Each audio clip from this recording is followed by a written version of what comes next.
இதுவரைக்கும் பிரபாஸ் அவர்களோட திரைப்படம் முதல் நாள் எவ்வளவு வசூல் செஞ்சிருக்கு அப்படிங்கிற ரிப்போர்ட் தான் பேச போகிறோம். ஏன்னா கல்கி திரைப்படம் ரிலீஸ் ஆக போகிறது.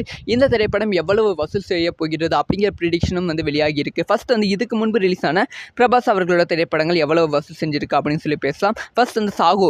ஸோ இந்த திரைப்படம் உலக அளவில் 130 கோடிக்கு மேலே வசூல் செய்தது. ஃபர்ஸ்ட் டே மட்டுமே தான் 130 கோடி இருந்தது. அதுக்கப்புறமா நாளுக்கு நாள் இந்த படத்தோட வசூல் குறைய தொடங்கியது. இதில் அடுத்த பிளேஸில் அடிப்புருஷா திரைப்படம் இருக்குது. இது 140 கோடி ரூபாய்க்கு மேலே வசூல் செய்தது. முக்கியம் நார்த் இந்தியாவில் அதிகமான வசூல் செய்தது. அதுக்கப்புறமும் இதோட வசூல் குறைய தொடங்கி இருக்கு. ஸோ இரண்டாவது இடத்துல சலா திரைப்படம் இருக்கு. சலா திரைப்படம் மிகப்பெரிய எதிர்பார்ப்பில் ரிலீஸ் ஆன திரைப்படம் 178 கோடி உலக அளவில் வசூல் செய்திருக்கு ஃபர்ஸ்ட் டே மட்டுமே. ஸோ நம்பர் 1 இடத்துல பாகுபலி இரண்டாவது பாகம் இருக்கிறது.